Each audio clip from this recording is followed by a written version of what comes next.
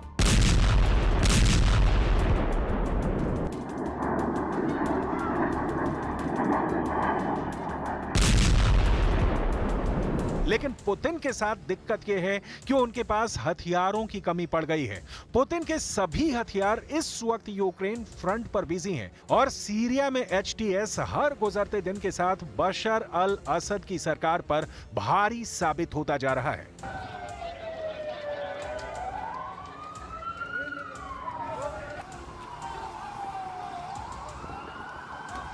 Ukraine के बाद अब सीरिया में रूसी सेना को जोरदार लड़ाई लड़नी पड़ रही है। अलेप्पो में कब्जा करने के बाद हयात तहरीर अल शाम यानी एचटीएस के विद्रोही रणनीतिक शहर हमा की ओर बढ़ रहे हैं। एचटीएस विद्रोहियों के निशाने पर टार्टस है, जहां पर रूस की सेना ने अपना नौसैनिक अड्डा बना रखा है। इस बड़े खतरे को देखते हुए अब रूसी सेना ने सीरिया के अंदर ही इस नौसैनिक बेस से मिसाइलों की बौछार शुरू कर दी है। वहीं सीरिया की सेना भी विद्रोहियों को पीछे धकेलने के लिए जवाबी हमले कर रही है। तुर्की समर्थित विद्रोही कभी भी खमेइमिम एयरबेस पर कब्जा कर सकते हैं। इस एयरबेस को साल 2015 में सीरिया के राष्ट्रपति बशर अल असद ने रूस को सौंप दिया था। रूस के टार्टस नेवल बेस की ओर बढ़े विद्रोही। हमा से ही तटीय शहरों टार्टस और लटाकिया जाने का रास्ता भी गुजरता है।